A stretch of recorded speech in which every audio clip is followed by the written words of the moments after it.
The JBL Charge 6 already hits hard with bass. So let me show you the easiest way to set the best bass and equalizer in the JBL Portable app.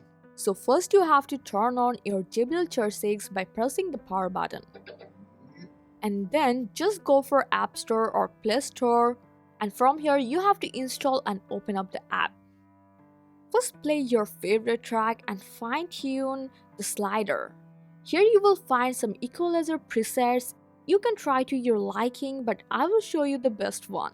So just press on this custom equalizer and go for edit. First for lace or equal 125 Hz, raise it to +5 to boost those deep sub-bass frequencies you feel in your chest.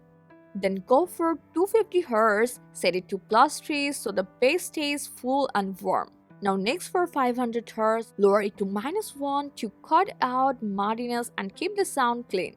After that for 1 kHz, drop it to -2 so the bass has more room to stand out. Now go for 2 kHz and keep it to at 0. Next for 4 kHz, raise it to +2 to bring it back crisp details and brightness.